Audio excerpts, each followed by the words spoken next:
नमस्कार, आप देख रहे हैं राज प्रथम। मैं हूं आपके साथ वैष्णवी झा। बुलेटिन की शुरुआत करेंगे हेडलाइंस के साथ। पीएम मोदी का आज मौलवी दौरा, ब्रिज हादसे में घायलों और मृतकों के परिवार से किया मुलाकात। सुकेश चंद्रशेखर की दिल्ली के एलजी को चिट्ठी, सत्येंद्र जैन ने मुझसे 10 करोड़ प्रोटेक्शन मनी ली थी, हमलावर हुई बीजेपी। मोरबी हादसे की न्यायिक जांच की मांग, सुप्रीम कोर्ट 14 नवंबर को करेगा सुनवाई। दिल्ली के सीएम केजरीवाल ने भाजपा पर साधा निशाना, बोले हर अच्छे काम को रोकने के लिए हो रही है कोशिश। और सीएम शिंदे के ओएसडी को मिली जान से मारने की धमकी, नक्सलियों ने लाल स्याही से लिखकर भेजा पत्र। अब खबरें विस्तार से। मोरबी हादसे की वजह से गुजरात समेत पूरे देश में शोक की लहर दौड़ पड़ी है। गौरतलब है कि रविवार को गुजरात के मोरबी में केबल ब्रिज टूट जाने से हुए हादसों में अब तक 134 लोगों की मौत की पुष्टि हो चुकी है। अभी भी अस्पतालों में कई लोगों के इलाज जारी हैं। इसी बीच आज पीएम नरेंद्र मोदी दोपहर 3 बजे मोरबी पहुंचे। यहाँ वह ब्रिज हादसे में घायलों और मृतक के परिवार से मुलाकात भी किया और हालात का जायजा भी लिया। तो साफ तौर पे ये देखा गया कि गुजरात में जो हादसा हुआ था केबल ब्रिज गिर जाने से, उसका आज पीएम नरेंद्र मोदी जो है वो जायजा लेने पहुंचे और अस्पताल में जो है घायलों का कई तरीकों से इलाज चल रहा है, उनकी जान की बचाने की कोशिश की जा रही है। ब्रिज हादसे में अब तक 134 लोगों की मौत की पुष्टि हो चुकी है। ब्रिज टूट जाने से कई लोगों ने अपनी जान जो है वो गंवा दी है।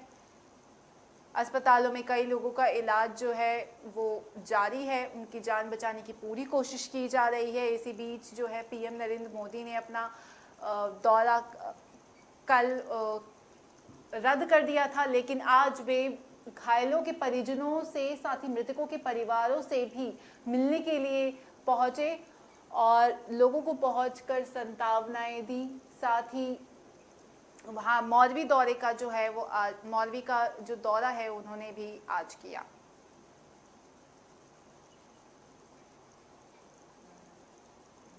मनी लॉन्ड्रिंग केस में जेल में बंद महाठग सुकेश चंद्रशेखर ने दिल्ली के उपराज्यपाल विनय कुमार सक्सेना को चिट्ठी लिखकर आम आदमी पार्टी के नेता सत्येंद्र जैन पर गंभीर आरोप लगाए।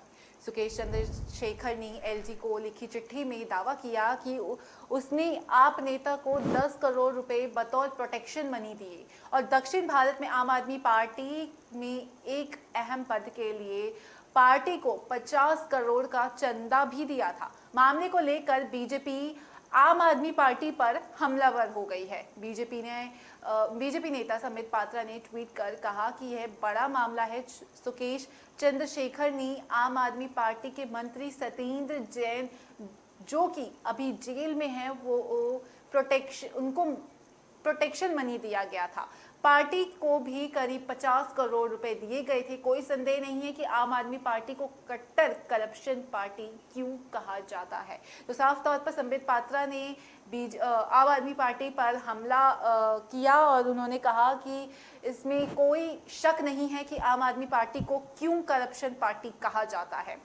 तो सुकेश चंद्रशेखर जो कि मनी लॉन्ड्रिंग केस में फंसे हुए हैं, उन्होंने एलजी को चिट्ठी लिखकर बताया है कि उन्होंने आम आदमी पार्टी को बतौर कैश जो है वो चंदा के रूप में दिया था। आम आदमी पार्टी में एक अहम पद के लिए चंदा दिया था। आप नेता को 10 करोड़ रुपए जो है वो दिए थे, 50 करोड़ रुपए भी उसने चंदा के तौर पर दिया था। मामले को लेकर जो है वो अब बीजेपी हमलावर हो गई है और बीजेपी नेता संबित पात्रा ने कहा कि इसमें कोई संदेह नहीं है कि आम आदमी पार्टी को क्यों करप्शन पार्टी कहा जाता है।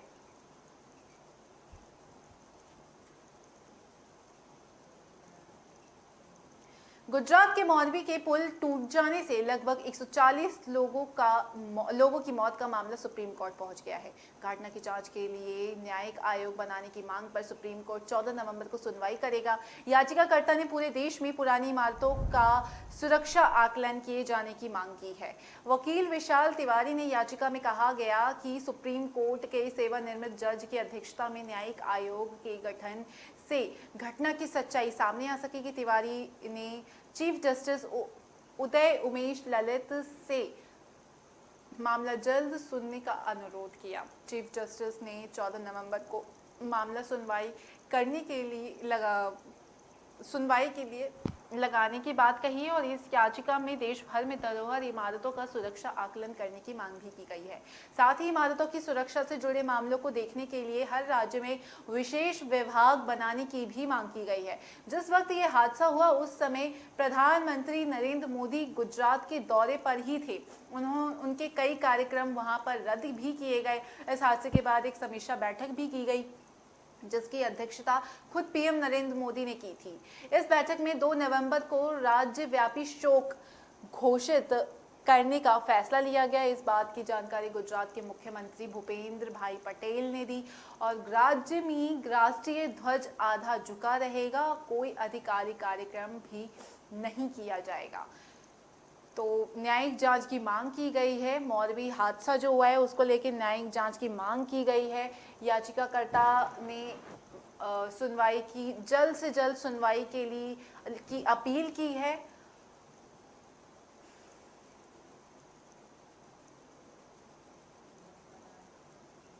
दिल्ली के सीएम अरविंद केजरीवाल ने प्रेस कॉन्फ्रेंस करके बीजेपी पर हमला बोला है। उन्होंने कहा कि हर अच्छे काम को रोकने की कोशिश की जा रही है। अब इनका अगला टारगेट मोहल्ला क्लिनिक है।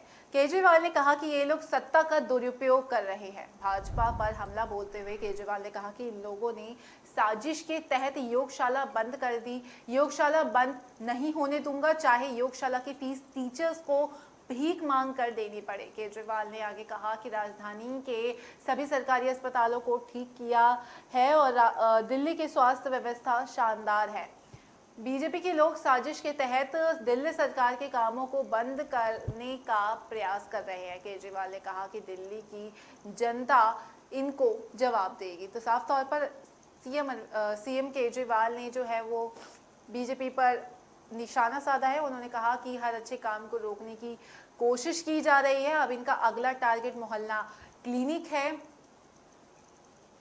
ये लोग सत्ता का दुरुपयोग कर रहे हैं। साथ ही उन्होंने कहा कि चाहे योगशाला नहीं बंद होने दूंगा, चाहे मुझे योगशाला के टीचर्स की फीस भीख मांगकर ही क्यों ना देनी पड़े।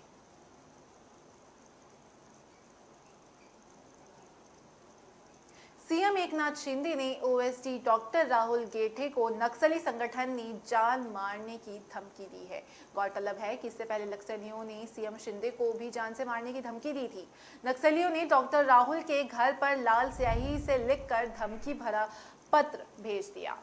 बता दें कि डॉक्टर राहुल बीते 5 सालों से सीएम शिंदे के ओएसडी हैं। जब सीएम शिंदे गढ़चिरौली जिले के गार्जियन मिनिस्टर थे तब डॉक्टर राहुल ने वहां कई विकास के कार्य करवाए थे। जब शिंदे जो है वो सीएम बने तब भी उन्होंने नक्सली जिले गढ़चिरौली में विकास कार्य की गति को बढ़ावा दिया था। इन कामों को पूरा करवाने की जिम्मेदारी डॉक्टर राहुल के पास है। वहीं नक्सली संगठन नहीं चाहते हैं कि गढ़चिरौली के गांव-गांव तक सड़कें, स्कूल, बिजली, मेडिकल हेल्थ सेंटर वगैरह वगैरह बने। इसलिए नक्सलियों ने डॉक्टर राहुल को धमकी भरा पत्र भेजा। नक्सलियों ने पत्र में लिखा कि एकनाथ शिंदे का ऑफिसर डॉक्टर राहुल गेठे बहुत उड़ रहा है और गढ़चिरौली में हमारा बहुत नुकसान कर रहा है। हम हमारे भाइयों का जल्द से जल्द बदला लेने वाले हैं। डॉक्टर मौत का ऐलान हो चुका है। महाराष्ट्र सरकार और उसकी जितनी जवाबदारी लेना है वो ले। इस पत्र के नीचे सीपीआई कमेटी भामरागढ़ एटापल्ली का नाम है। तो साफ तौर पर सीएम शिंदे के जो ओएसडी है उनको धमकी भरा पत्र जो है वो मिला है। लाल स्याही से लिखा हुआ पत्र मिला है। नक्सलियों ने डॉक्टर राहुल को घर पर पत्र भेजा। डॉक्टर राहुल जो है वो बीते 5 सालों से सीएम शिंदे के ओएसडी रहे हैं। उन्होंने कई विकास कार्यों को नक्सली क्षेत्र में कई विकास कार्य भी करवाए हैं।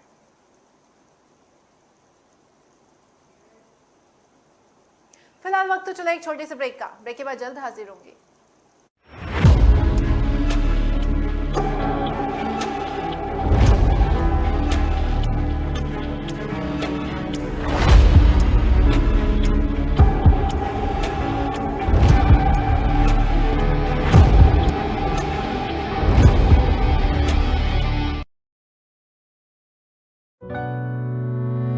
चंद्रू, कहाँ ले जा रहा मुझे?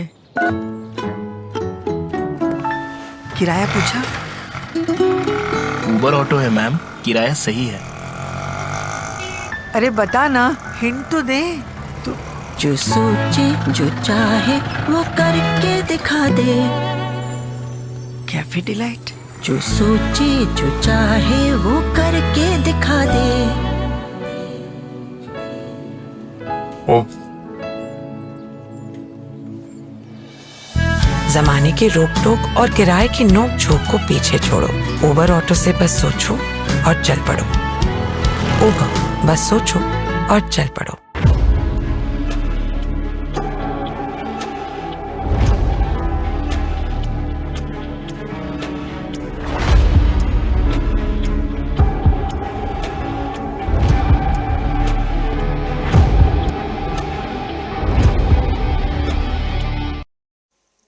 ब्रेक के बाद स्वागत है आपका। रुक करेंगे अगली खबर का। देश की राजधानी दिल्ली के नरेला इलाके में एक फुटवियर फैक्ट्री में भीषण आग लग गई।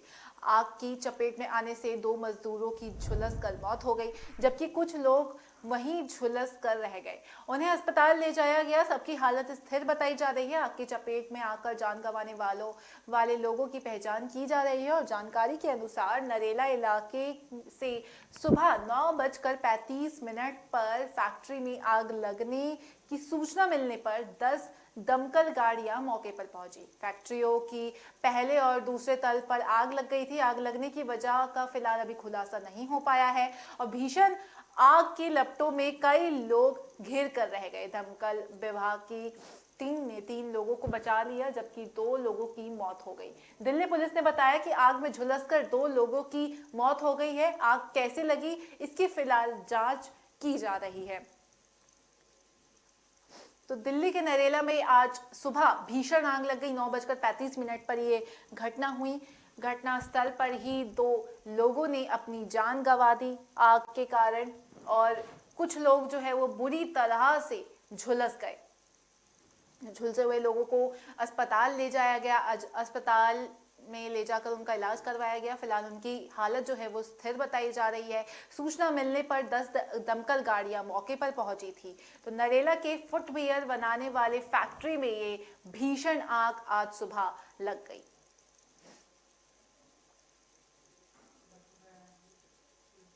उत्तर प्रदेश में केसरगंज से बीजेपी सांसद और भारतीय कुश्ती संघ के राष्ट्रीय अध्यक्ष ब्रिजभूषण शरण सिंह एक बार फिर अपने विवादित बयान को लेकर सुर्खियों में आ गए हैं। इस बार उन्होंने AIMIM अध्यक्ष असदुद्दीन ओवैसी को निशाने पर लेते हुए एक विवादित बयान दिया। ब्रिजभूषण शरण सिंह ने ओवैसी पर टिप्पणी करते हुए उनके पूर्वजों को हिंदू बताया और कहा कि मैं सब जानता हूं, उनके बाबा के पिता का नाम तुलसी राम दास था। बीजेपी सांसद ब्रिजभूषण शरण सिंह गोंडा में 3 दिवसीय आयोजित ग्रैंड प्रिक्स नेशनल कुश्ती चैंपियनशिप प्रतियोगिता में पहुंचे थे। वो भारतीय कुश्ती संघ के राष्ट्रीय अध्यक्ष भी हैं। वो अक्सर अपने बयानों को लेकर सुर्खियों में बने रहते हैं और इस बार भी उन्होंने असदुद्दीन ओवैसी को लेकर बड़ा बयान दिया। उन्होंने कहा कि मैं गारंटी लेता हूं कि ओवैसी के बाबा के पिताजी का नाम तुलसी राम दास था। मैं उनकी पार्टी की गारंटी लेता हूं और कहता हूं कि वो एक हिंदू थे। आप भी चले जाइए, पढ़ लीजिए। वहीं सपा नेता आजम खान पर टिप्पणी करते हुए उन्होंने कहा कि आजम खान साहब के बारे में मुझे जानकारी नहीं है, तो मैं उनके बारे में नहीं बोल सकता। बीजेपी सांसद यही नहीं रुके, उन्होंने बलरामपुर से सपा नेता रिजवान खान को लेकर भी बयान दिया। उन्होंने कहा कि मुझे इनके बारे में जानकारी है कि ये हिंदू है। पूर्व एमएलसी महफूज खान पर टिप्पणी करते हुए बीजेपी सांसद ने कहा कि महफूज खान को लेकर उन्होंने जानकारी है कि वो कलहंस ठाकुर थे, ये भी हिंदू है। यहाँ जहाँ जानकारी है वहाँ मैं बोल रहा हूँ। तो साफ तौर पर बीजेपी की जो नेता है, बीजेपी के जो सांसद है, उनका ये विवादित बयान देखने को मिला। बीजेपी की सांसद ने ओवैसी पर बयान देते हुए कहा कि मैं ओवैसी को अच्छी तरह से जानता हूँ, वो एक हिंदू थे, उनके पिता का नाम तुलसी राम था।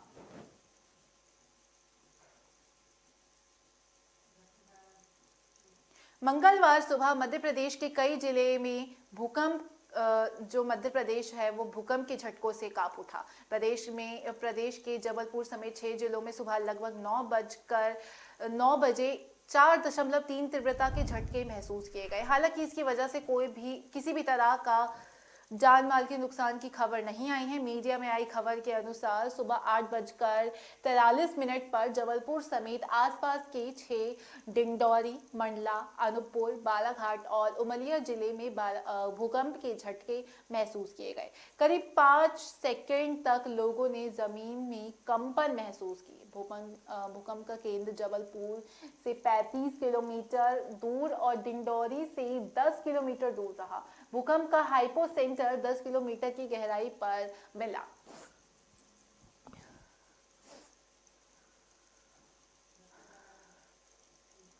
गुजरात विधानसभा चुनाव के लिए आम आदमी पार्टी ने 22 उम्मीदवारों की 8वीं लिस्ट जारी कर दी है। अब तक आम आदमी पार्टी ने 108 उम्मीदवारों की नाम का ऐलान कर चुकी है और इससे पहले शुक्रवार को आम आदमी पार्टी ने गुजरात विधानसभा चुनाव के लिए अपनी 7वीं सूची जारी कर दी थी। राज्य इकाई के अध्यक्ष गोपाल इटालिया द्वारा जारी की गई इस सूची में 13 उम्मीदवारों के नाम शामिल है। शुक्रवार को जिन सीटों पर उम्मीदवारों के नाम की घोषणा की गई उसमें कारी, गांधीनगर, बड़वान, मोरवी, जसदान, जेतपुर, कालावाड़, जामनगर, महमेदाबाद, लूनावाड़ा, साखेड़ा, मांडवी और महोबा शामिल है। इन सीटों पर उम्मीदवारों के रूप में आम आदमी पार्टी ने क्रमशः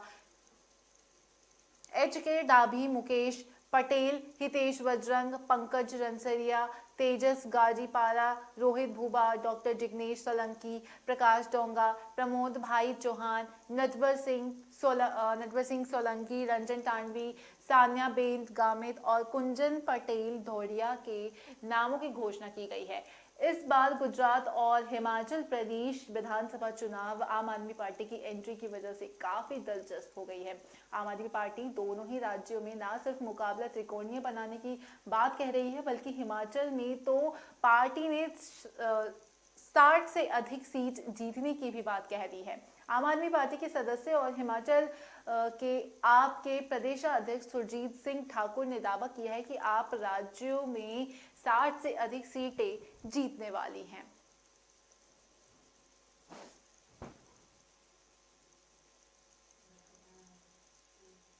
यूपी के फतेहपुर में जिले के सदर कोतवाली क्षेत्र के गढ़ीवा मोहल्ले में छठी के कार्यक्रम में गैस सिलेंडर में भीषण आग लग गई। आग में मासूम बच्चे, महिलाएं समेत 13 लोगों की बुरी तरह से मौत हो गई। घर की महिलाओं सहित बच्चों की चीख पुकार सुनकर पड़ोसी दौड़े और सभी को 108 एम्बुलेंस के माध्यम से जिला अस्पताल में भर्ती कराया, जहां डॉक्टरों ने तीनों लोगों की हालत नाजुक देखते हुए कानपुर हैलेट रेफर कर दिया। और दरअसल फतेहपुर के गरीबा मोहल्ले जहां छठी बैरोह के कार्यक्रम में पूरा परिवार इकट्ठा होकर खुशियां मना रहा था कि तभी अचानक गैस सिलेंडर में आग लग गई। घर में मौजूद मासूम बच्चे सहित 13 लोग झुलस गए। झुलसे हुए लोगों की माने तो गैस सिलेंडर में रिसाव के दौरान गैस सिलेंडर का पाइप तेज आवाज के साथ फटने से हादसा हुआ। और वहीं जिला अस्पताल के चिकित्सक की माने तो अब तक जिला अस्पताल में 13 लोगों को भर्ती किया गया है, जिनकी हालत नाजुक बनी हुई है। उन्हें कानपुर हाईलाइट रेफर कर दिया गया है। बाकी सभी झुलसे हुए लोगों को भर्ती कर इलाज किया जा रहा है। यह हादसा उस दौरान हुआ जब छठी बरोहो के कार्यक्रम के लिए खाना बनाया जा रहा था। उस दौरान गैस लीकेज होने लगा और पाइप में अचानक आग लग गई। देखते ही देखते आग ने भयंकर रूप ले लिया, जिसकी चपेट में आने से खाना बनाने वाली महिला समेत 13 लोग आग में झुलस गए। इसी के साथ ही तीन लोगों की हालत गंभीर बताई जा रही है, जिन्हें जिला अस्पताल में भर्ती कराया गया। वहीं डॉक्टरों ने 3 लोगों की हालत नाजुक देखते हुए कानपुर हाईलाइट रेफर कर दिया।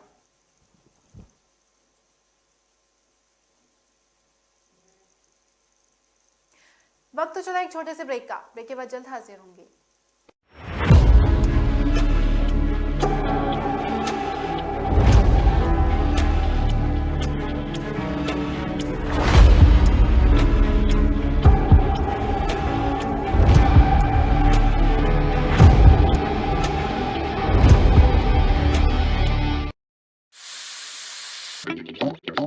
थोड़ा रोस्ट, थोड़ा फ्राई, थोड़ा लो, थोड़ा हाई, थोड़ा अपना वाला ट्राई।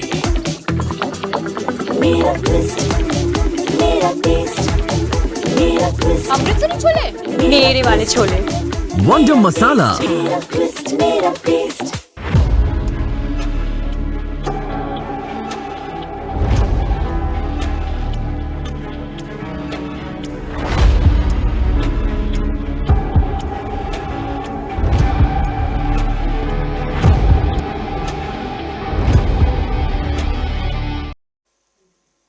ब्रेक के बाद स्वागत है आपका। रुक करेंगे अगली खबर का। हिमाचल प्रदेश विधानसभा चुनाव में टिकट कटने से नाराज अलग अलग पार्टियों के कई सदस्य दिख रहे हैं। बीजेपी ने भी इस चुनाव में कई पुराने प्रत्याशियों के टिकट काट दिए हैं।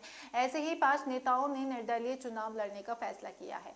अब बीजेपी ने बगावत करने वाले नेताओं के खिलाफ कार्रवाई शुरू कर दी है। राज्य में सत्तारूढ़ भारतीय जनता पार्टी भाजपा ने निर्दलीय उम्मीदवार के तौर पर चुनाव लड़ने को लेकर सोमवार को प्रदेश उपाध्यक्ष सहित अपने 5 बागी नेताओं को पार्टी की प्राथमिक सदस्यता से निलंबित कर दिया है। बीजेपी ने जिन नेताओं को पार्टी की प्राथमिक सदस्यता से निलंबित किया है, उनमें बीजेपी पूर्व विधायक तेजवंत सिंह नेगी किन्नौर से, किशोरी लाल अन्नी से, मनोहर धीमन इंदौरा से और KL ठाकुर नालागढ़ और पार्टी की हिमाचल प्रदेश इकाई के उपाध्यक्ष कृपाल परमार भी शामिल है। पार्टी की प्राथमिक सदस्य से निलंबित किए जाने के बाद बीजेपी की तरफ से बयान जारी कर इसकी जानकारी दी गई। पार्टी की तरफ से कहा गया कि बीजेपी की प्रदेश इकाई के अध्यक्ष सुरेश कश्यप ने पार्टी के आधिकारिक उम्मीदवार के खिलाफ निर्दलीय उम्मीदवार के तौर पर चुनाव लड़ने को लेकर कार्यकर्ताओं को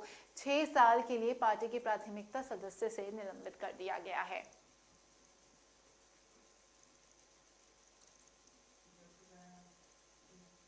पीएम नरेंद्र मोदी आज राजस्थान के बांसवाड़ा जिले के मानगढ़ धाम के दौरे पर थे। यहां उन्होंने 1913 में ब्रिटिश सेना की गोलीबारी में जान गंवाने वाले आदिवासियों को श्रद्धांजलि अर्पित की। इसके अलावा उन्होंने मानगढ़ धाम को राष्ट्रीय स्मारक घोषित भी किया। इस मौके पर पीएम नरेंद्र मोदी के साथ राजस्थान के सीएम अशोक गहलोत, मध्य प्रदेश के सीएम शिवराज सिंह चौहान और गुजरात के सीएम भूपेंद्र पटेल भी मौजूद रहे। दरअसल पीएम नरेंद्र मोदी स्वतंत्रता संग्राम के गुमनाम आदिवासी नायकों और शहीदों को श्रद्धांजलि देने के लिए आयोजित सार्वजनिक कार्यक्रम में मानगढ़ धाम की गौरव गाथा में शामिल होने यहाँ पहुंचे थे और उन्होंने इस कार्यक्रम में भील स्वतंत्रता सेनानी श्री गोविंद गुरु को भी श्रद्धांजलि अर्पित की। आपको बता दें कि मानगढ़ की पहाड़ी भील समुदाय और राजस्थान, गुजरात और मध्य प्रदेश की अन्य जनजातियों के विशेष महत्व रखती है और स्वतंत्रता संग्राम के दौरान यहाँ भील और अन्य जनजातियों ने लंबे समय तक अंग्रेजों से लोहा लिया।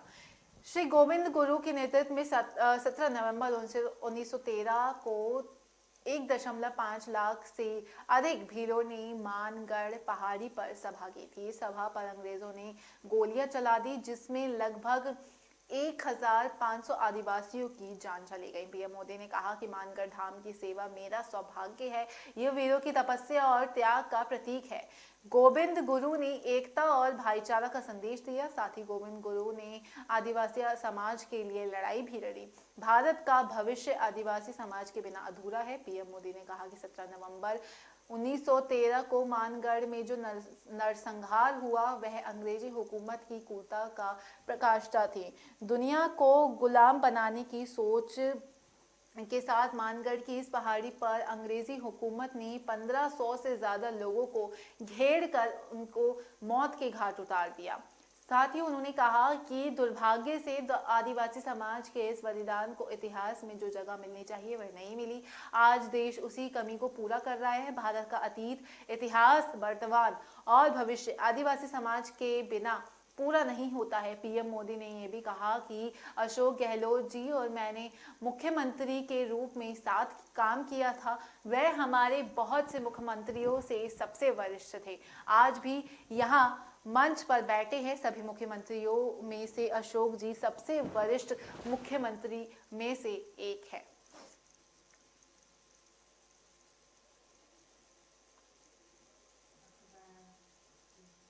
पंजाब में पराली जलाने की घटनाओं में भारी बढ़ोतरी के बीच सोमवार को 2131 मामले सामने आए। ऐसे सीजन में अब तक पराली जलाने की घटनाओं की सबसे बड़ी संख्या है। माना जा रहा है कि पराली जलाने की इन घटनाओं का दिल्ली एनसीआर की हवा पर विपरीत असर पड़ रहा है। वहीं मंगलवार की सुबह दिल्ली की अधिकांश जगहों पर वायु गुणवत्ता सूचकांक 400 के ऊपर रहा, जो कि गंभीर श्रेणी में आता है। दिल्ली के अलावा आसपास के कई इलाकों में भी हवा में काफी जहर घुला हुआ है। पंजाब की बात करें तो संगरूर में पराली जलाने की सबसे ज्यादा 330 घटनाएं हुई हैं। पंजाब रिमोट सेंसिंग सेंटर द्वारा जारी आंकड़ों के मुताबिक सूबे में 15 सितंबर से 31 अक्टूबर के बीच पराली जलाने की 16,004 घटनाएं हुई हैं और वर्ष 2020 से और 2021 में इसी अवधि के दौरान पंजाब में क्रमशः 29,615 और 13,124 ऐसी घटनाएं दर्ज की गई है। इसका मतलब ये है कि इस साल पिछले वर्ष के मुकाबले ज्यादा परालियां जलाई गई हैं, जिससे आसपास के कई इलाकों में वायु प्रदूषण का गंभीर खतरा पैदा हुआ। रिपोर्ट्स के मुताबिक सोमवार को पराली जलाने की कुल 2131 घटनाओं में से सबसे ज्यादा 330 मामले संगरूर में सामने आए। वहीं पराली जलाने की फिरोजपुर में 250, पटियाला में 202, बंठेरा में 198 और साथ ही बरनाला में 126, मानसा में 123 और जलंधर में 112 घटनाएं हुई।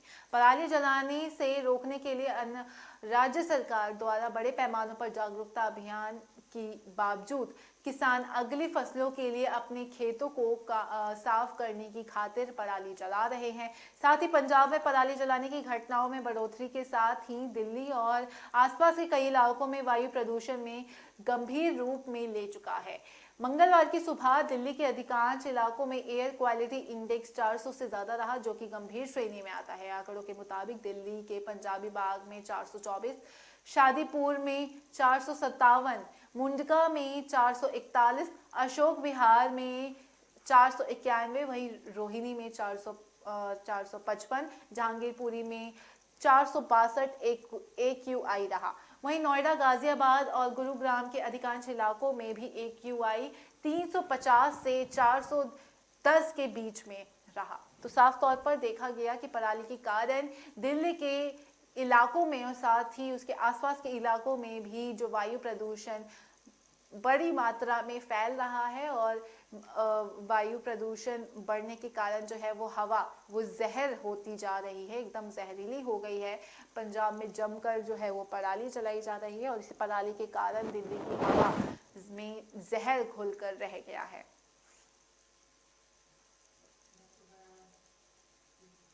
गुजरात स्थित मौलवी में सस्पेंशन ब्रिज हादसे पर दिल्ली के सीएम और आम आदमी पार्टी के संयोजक अरविंद केजरीवाल ने कहा कि घड़ी बनाने वाले कंपनी को पुल का ठेका दे दिया। उन्होंने कहा कि ये बड़े भ्रष्टाचार का नतीजा है। दिल्ली के सीएम अरविंद केजरीवाल ने कहा कि जो लोग अस्वस्थ हैं वो जल्द ठीक हो ऐसी मेरी कामना है। और ये बहुत बड़े भ्रष्टाचार का मामला है। घड़ी बनाने वाली कंपनी को पुल बनाने का ठेका क्यों दिया गया? उन्होंने सवाल किया कि बिना रखरखाव के एक्सपीरियंस के इन कंपनियों को ठेका क्यों दिया गया। दिल्ली के सीएम ने कहा कि FIR में ना ही कंपनी का नाम है और ना ही मालिक का नाम है। कंपनी को बचाने और मालिक को बचाने की साफ तौर पर कोशिश की जा रही है। तो सीएम अरविंद केजरीवाल ने बीजेपी पर निशाना साधा है। उन्होंने जो लोग इस हादसे में घायल हैं उनकी जल्द से जल्द स्वस्थ होने की कामना की है।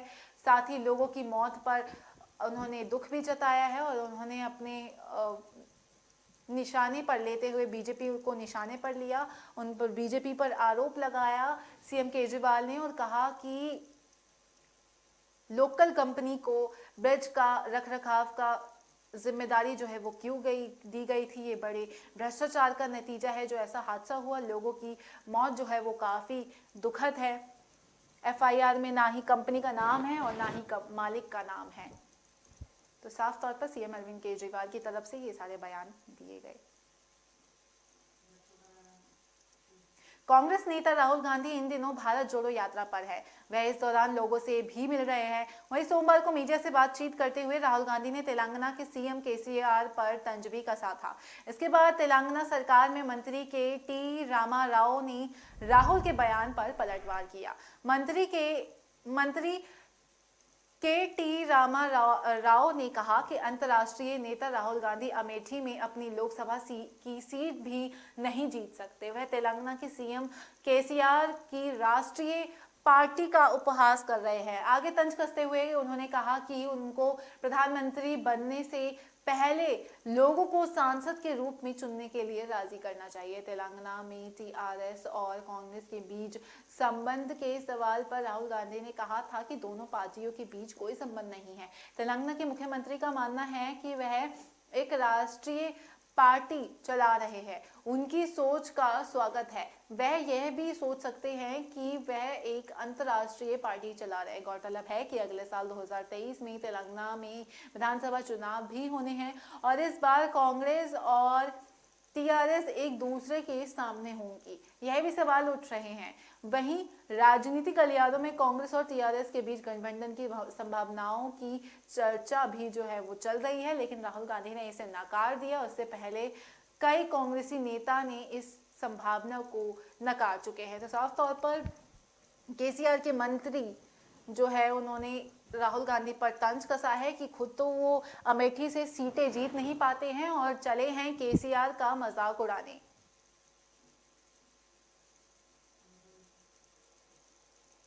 फिलहाल इस बुलेटिन में इतना ही। मुझे दीजिए इजाजत। नमस्कार।